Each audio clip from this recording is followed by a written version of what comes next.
Olá pessoal, como vai você? Espero que esteja bem. Para quem não me conhece, eu sou o doutor professor Nelson Barradas, especialista em fisioterapia traumatológica e ortopédica e tenho experiência nessa área há mais de 22 anos. É verdade. Desde quando eu era acadêmico, em 1900, no século passado, né? Em 1996, eu já comecei a ter experiências com lesão de joelho, porque sempre gostei muito de joelho, né?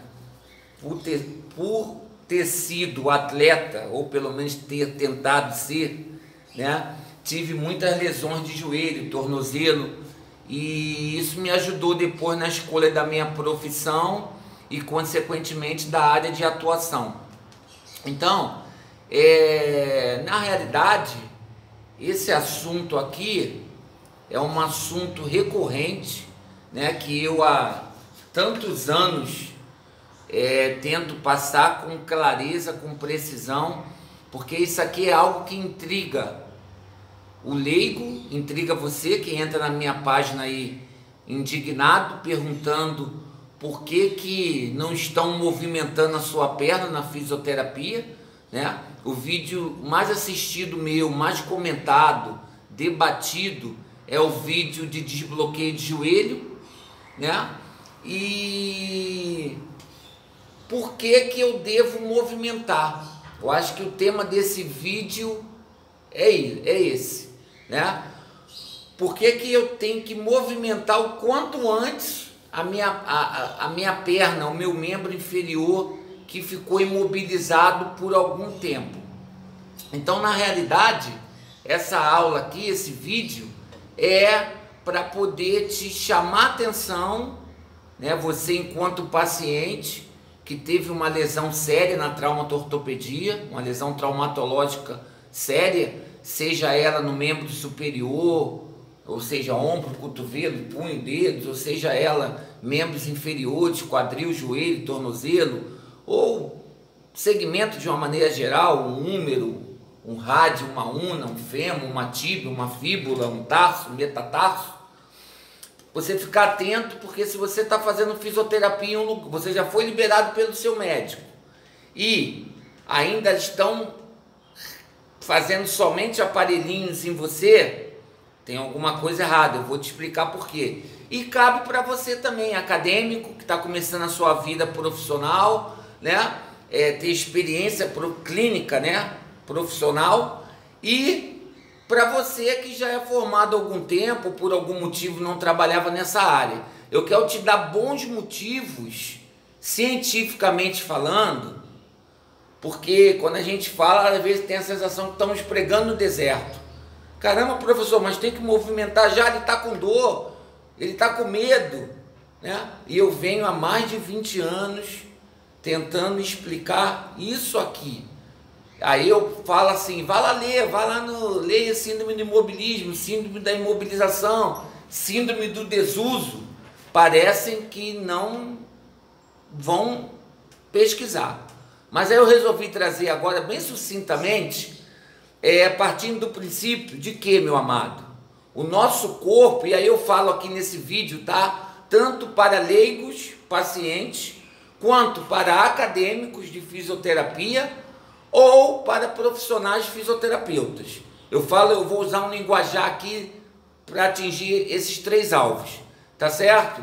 Então eu tenho que entender que o meu corpo, o nosso corpo foi criado pelo Divino Criador, glória a Deus por isso, foi feito para movimentar.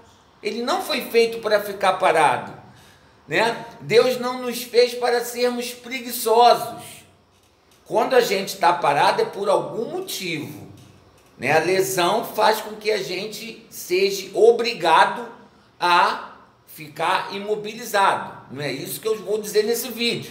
Esse vídeo aqui eu vou dizer por que depois que ficou imobilizado, que recuperou a lesão, foi liberado pelo médico para fazer fisioterapia, eu ainda continuo com essa articulação sem movimentar. Então vamos entender um pouquinho aqui comigo, vem comigo.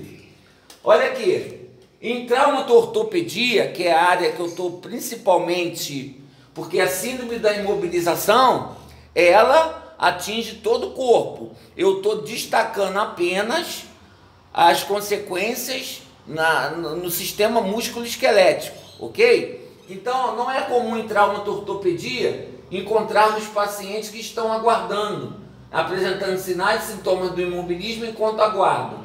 Por quê? Por que isso acontece? Eu falei no começo, quando se tem uma lesão, seja ela de qualquer tipo, a nível ósseo, articular, muscular, tendinoso, capsular, né? Ou seja, lesões ósseas ou de partes moles, de tecidos moles, se faz necessário aguardar. Aí vai ser gesso, né? Vai ser aquele tipo de imobilismo Velpol, que é uma tipóia, que é aquela removível. Para quê? Eu preciso ter um tempo parado para eu poder consolidar as fraturas. Eu preciso ter um tempo parado para recuperar aquele músculo que foi rompido, aquele tendão que foi rompido, aquele ligamento, aquele menisco. Beleza? Então até aqui tudo bem. Eu estou dizendo por que ele ficou imobilizado. Eu não estou dizendo que não tem que respeitar o tempo de imobilização. Você teve uma lesão, você procurou um serviço de assistência médica, foi constatada uma fratura, uma ruptura de ligamento, houve a necessidade de se fazer uma cirurgia, ou houve a necessidade apenas de ficar imobilizado, engessado, ou numa tração transesquelética que está aqui, ó, aqueles pacientes que sofrem uma fratura ficam no leito lá, deitado lá no hospital, com aquela cordinha, né, com um peso na ponta, aquilo é chamado uma tração, para poder botar o osso no lugar, beleza? Então, ele precisou ficar imobilizado, maravilha, precisou para poder recuperar. Então, olha o que acontece. Olha o que acontece aqui.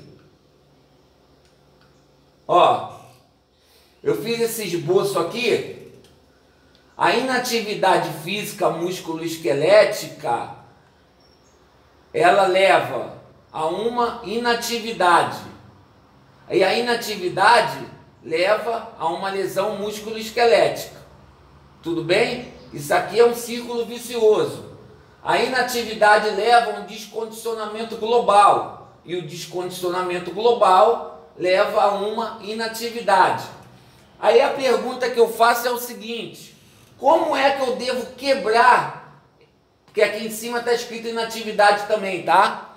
Ficou faltando aqui. Mas aqui, ó, é inatividade leva a inatividade física musculoesquelética, que leva a uma inatividade.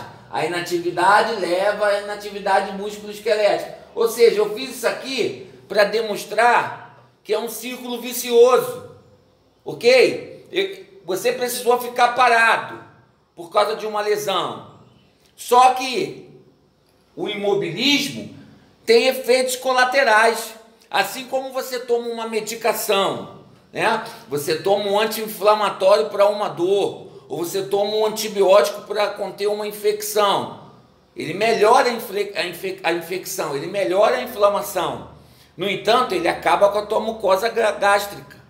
Por quê? É um efeito colateral. Então, o imobilismo foi necessário. Aqui, ó, uma inatividade levou uma inatividade musculoesquelética. Teu braço precisou ficar parado, tua perna, teu tornozelo, seja qual for a área. E isso leva a um descondicionamento global. Você ficou parado, aquela área ficou descondicionada. Então, qual é o antídoto aqui? É a gente voltar com a atividade, ó. Porque a atividade vai levar a uma atividade física musculoesquelética, vai voltar a ter um condicionamento global. Ou seja, a única forma de eu quebrar esse círculo vicioso do desuso, ou seja, quanto mais eu fico parado, mais músculo eu perco, mais fraco eu fico, com mais dor eu fico. Então eu preciso rapidamente, após a liberação médica de que a lesão não existe mais, eu preciso o quê? Voltar a fazer atividade física, terapêutica, no caso da fisioterapia, para começar a fortalecer esse músculo, para ativar a circulação, para melhorar a dor, ok? Então, a única forma que temos de sair dessa síndrome do imobilismo é mobilizando, ok? Então, por isso que não posso ficar restrito apenas a aparelhos. Eu preciso fazer movimento o quanto antes, quando for liberado, quando for não tiver mais contraindicação, porque quando você tem uma fratura, você tem uma lesão óssea, você tem uma lesão muscular, está contraindicado o movimento, beleza, para poder consolidar o osso, para poder recuperar a fibra muscular, tendinosa, ligamentar, beleza, mas quando acabou isso, a gente precisa começar a recuperar, por isso que existe a fisioterapia. A fisioterapia trabalha na recuperação físico-funcional. Mas voltando para cá, olha o que acontece no tecido conjuntivo. Olha o que acontece quando a gente fica muito tempo sem movimentar uma musculatura. Ocorre a troca das fibras colágenas tipo 3 pela tipo 1, de tal forma que em 3 semanas há um predomínio das fibras tipo 1, que são fibras inelásticas, o que vai ocasionar perda da propriedade elástica. Traduz isso aí, professor. Ou seja, o meu músculo, ele foi feito para eu ter elasticidade, o músculo do meu braço. Ó, quando eu fico imobilizado por mais de 3 semanas, o que acontece?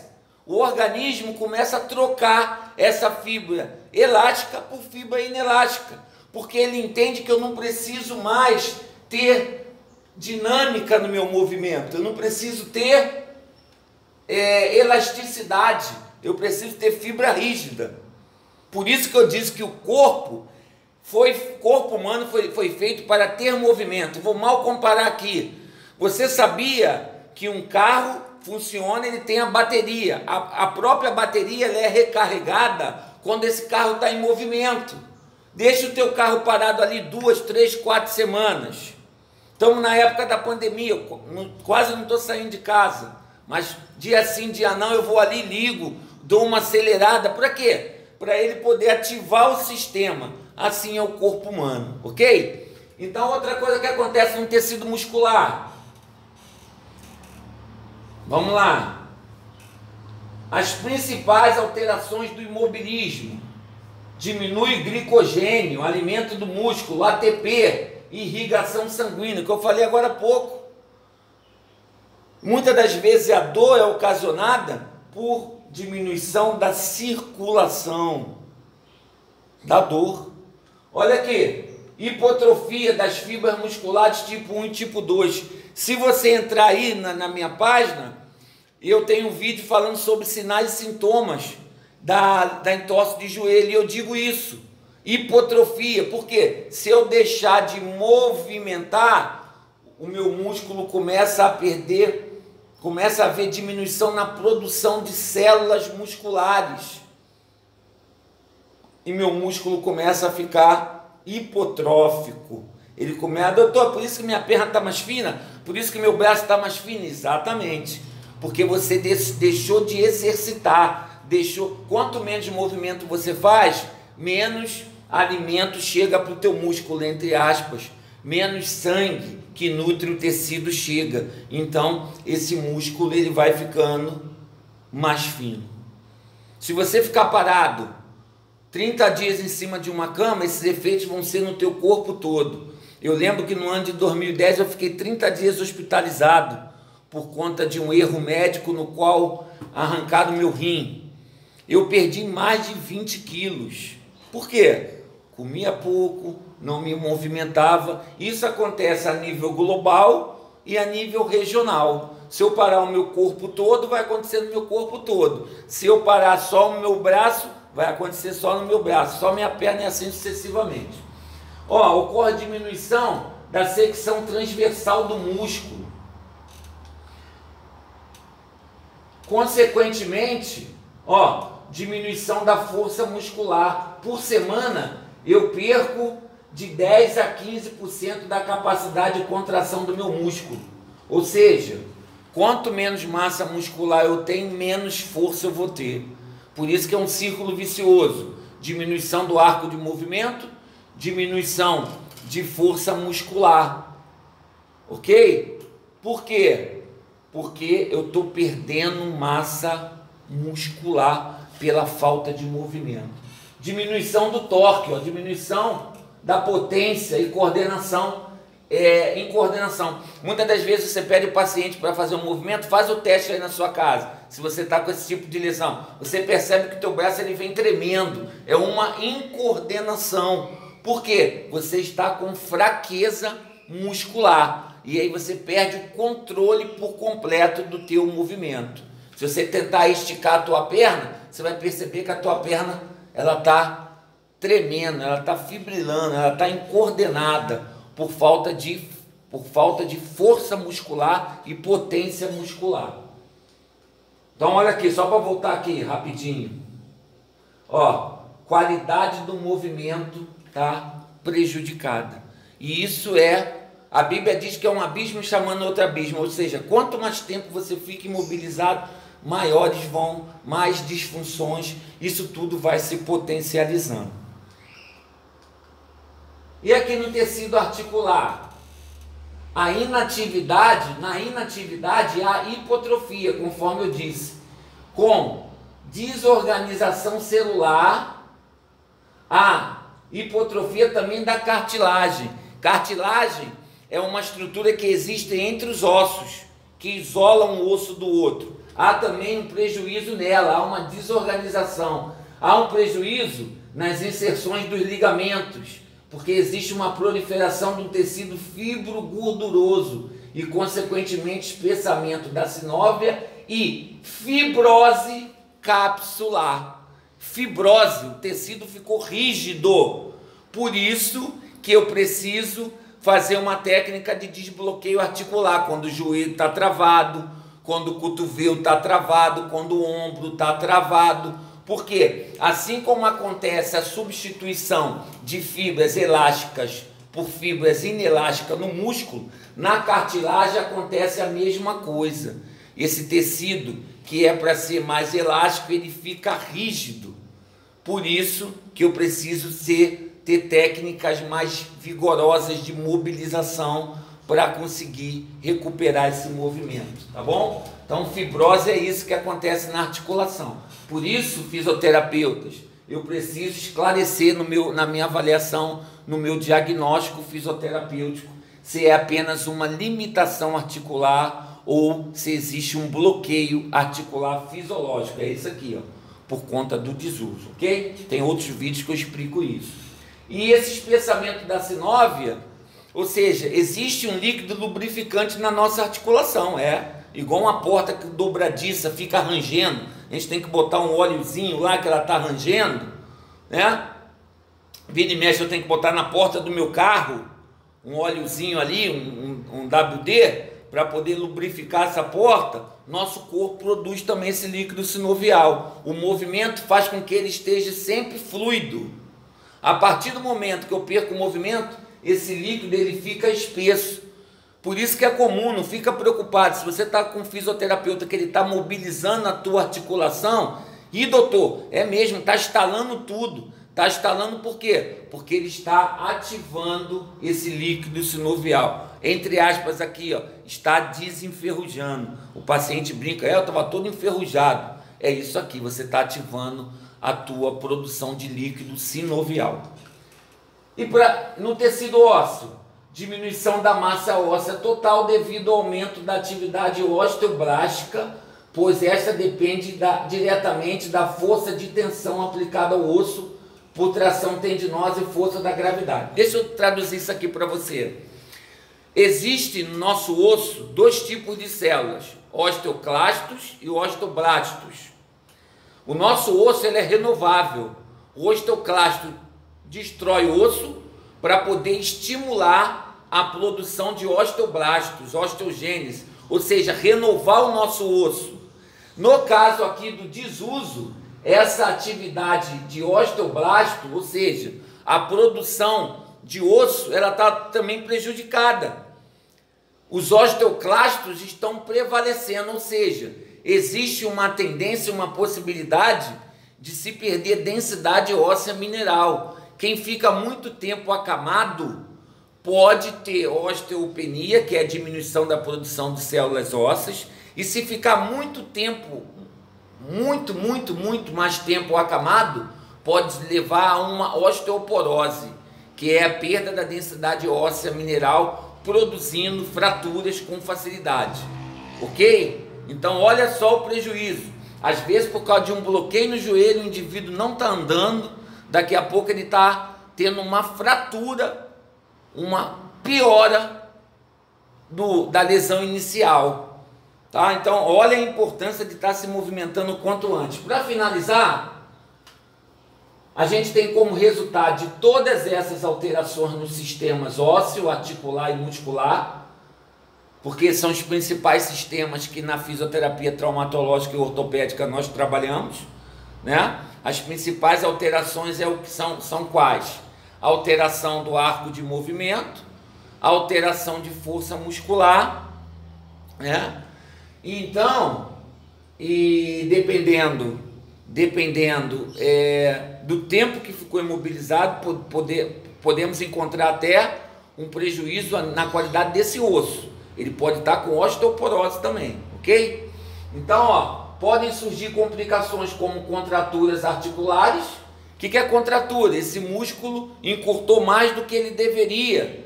Nosso músculo trabalha contraindo e relaxando. Quando eu estou dobrando aqui, ele está encurtando. Quando eu estou esticando o braço, ele está afastando. Se eu estou o tempo todo na mesma posição, então vai ter uma contratura. Ele vai contrair além do que ele deveria. Hipotrofia, que eu falei, diminuição de massa muscular, tá? A tendência é que fique mais fina a tua perna, o teu músculo, o teu braço, às vezes a tua cintura escapular, se for uma lesão de membro superior, você percebe que o ombro está mais fino do que o outro. E em casos mais extremos, a osteoporose, que seria aquela diminuição da densidade óssea mineral, podendo ocasionar fraturas, tá? Esse vídeo ficou um pouquinho mais longo, mas realmente é um assunto muito extenso. Espero poder ter te ajudado. Se você é paciente, está fazendo fisioterapia e não estão te movimentando terapeuticamente, você cobre. E se estão fazendo, tá te incomodando um pouquinho, aceite, porque é necessário, né? A cinesioterapia é necessária. No caso de desbloqueio articular, dói um pouquinho, mas é necessário para você restabelecer todo o arco de movimento. E fisioterapeutas, não perca um dia. Paciente foi liberado, não tem mais fratura, não tem mais lesão ligamentar, você confirmou isso na tua avaliação. Não perca um dia sem movimentar o teu paciente, tá? Aparelho é coadjuvante. Se você ficar com o aparelho, somente você fica mascarando esses sinais e sintomas e até agravando. No mais, Deus te abençoe. Se você gostou, deixe um like aí na página, deixe seu comentário. Terei imenso prazer de estar tirando mais as suas dúvidas. Que Deus te abençoe.